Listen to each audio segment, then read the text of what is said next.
Sex या टॉपिकवर 3 episode असणार आहेत. नक्की बघा. फक्त हे एपिसोड ना तुम्ही तुमच्या फॅमिली सोबत नाही बघू शकत. थोडे वेगळे जा, कानात हेडफोन घाला आणि बघा.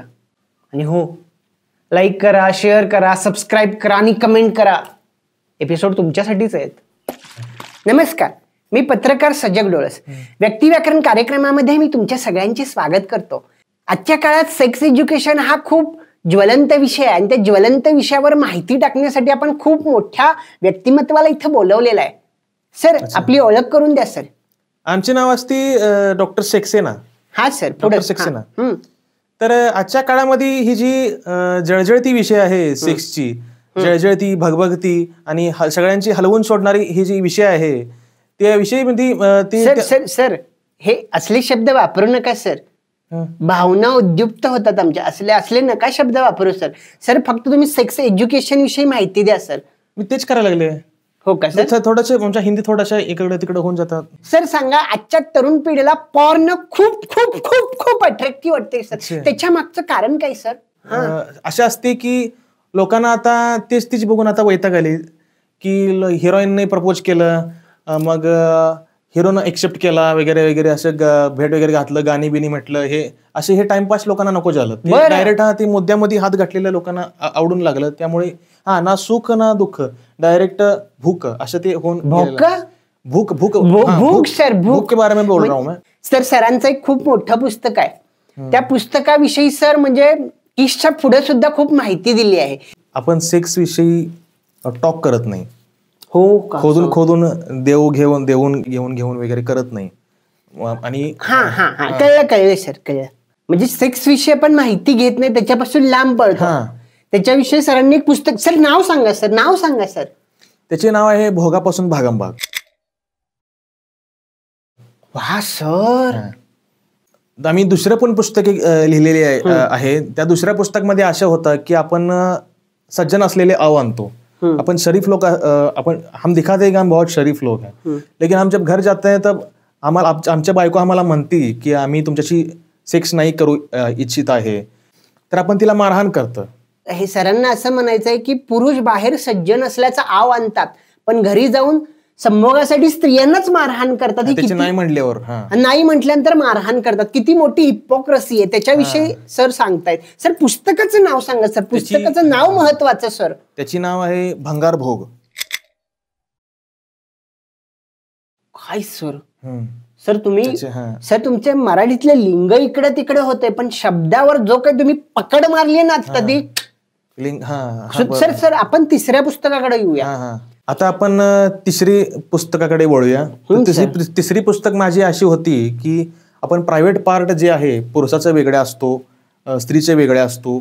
खूप प्रायव्हेट पार्ट वगैरे असते स्त्रीचे, त्यातून आपल्याला माहिती घ्यावं लागतं, पण आपण बोलायला पण घाबरते त्याच्याबद्दल. खूप प्रायव्हेट पार्ट बद्दल त्यांना एज्युकेशनच नाही, जे असायला हवं त्याच्याविषयी सरांनी पुस्तक लिहिले. सर, नाव पुस्तकाचं भोगाचा भोगदा. माझ्या वाचनात सुद्धा सर काही पुस्तक आणि लेख आले सर. इतके सुंदर आणि उत्कृष्ट लेख होते ते. म्हणजे मी तुम्हाला सांगतो, लोक नुसती गोल गोल गोल गोल या संभोगाच्या भोवती फिरतात.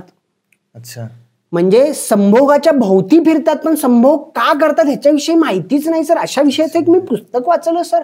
सर तुम्ही सुद्धा खूप नक्की वाचा ते. त्याचे नाव काय होता? भोगाचा भोंगा सर. सुंदर पुस्तक सर, उत्तम पुस्तक सर. आणखीन एक पुस्तक मी तुम्हाला सांगतो, ते तरी पुस्तक मी तुम्हाला सांगू, म्हणजे पूर्वीच्या काळात पुरुषांना स्त्रियांचं एक लैंगिक सुख असतं हे माहितीच नसायचं, त्याच्याविषयी सुद्धा पुस्तक लिहिलं गेलं. आमची पण घरामध्ये ते होता. ते वाचलं सर तुम्ही? ते नाही. काही त्याचे नाव काय आहे? त्याचं नाव सर भोगापासून भेगापर्यंत एक नैतिक प्रवास. काय सुंदर पुस्तक होतं सर ते. सर तुम्ही हे वाचा ते. मी तुम्हाला सांगतो, आमच्या वेळेला ना सर काय व्हायचं, आम्ही शाळेत गेलो आणि आमच्या शाळेत पेनिस, वजाइना असले शब्द उच्चारले तरी आमचे शिक्षक ओरडायचे सर, करायचे. ओरडायचे. आम्ही कसं शिकणार सर? या शिक्षकांविषयी तुम्ही काहीतरी सांगा सर. म्हणजे काय करायला पाहिजे शिक्षकांनी? त्याची ती धडी पण शिकवत नाही व्यवस्थित. तिचे टॉपिक जे असते ती शिकवत नाही.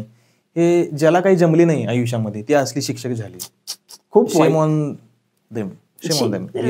चुकीचे सर. मी तुम्हाला सांगतो, आत्ताच्या पिढीचा आणि मागच्या पिढीचा हाच प्रॉब्लेम आहे सर. आम्ही असं पुस्तक उघडलं, आम्हाला वाटत सुरू झालं, अरे संपलं सर, सांगायचेच नाही. आम्ही मुद्द्याची बोलायची मुद्द्याच सर बोलायचंच नाही. आणि आम्ही घरी मी माझ्या घरी गेलो आणि मी माझ्या आजोबांना विचारलं, आजोबा हे कामवासना म्हणजे काय हो, असं मी विचारलं. तर आजोबा मला काय म्हणाले माहिती तुम्हाला? आजोबा म्हणाले, अरे तुला कामवासना माहित नाही? मला म्हणाले की कामवासनेच्या जीवावर तर मी एवढा सगळा बक्कळ पैसा मिळवला. ते काय करत होते? म्हणजे कामवासना होती म्हणून मी शेतात काम केलं, MIDCत काम केलं, कारखान्यात काम केलं.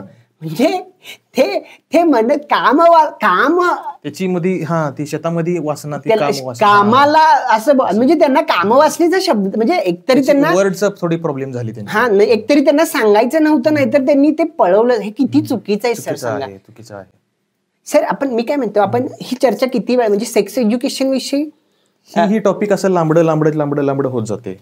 त्यामुळं मग आपण एक काम करू सर, ह्याचे टप्पे करू सर. म्हणजे लोकांना सेक्स एज्युकेशन विषयी माहिती देणं खूप गरजेचं आहे सर. मग आपण हा कंटिन्यू करू एपिसोड. ठीक आहे. तुम्ही त्यांना सांगा काय तुमची एडिटर असते ते. एडिटर प्रितेश.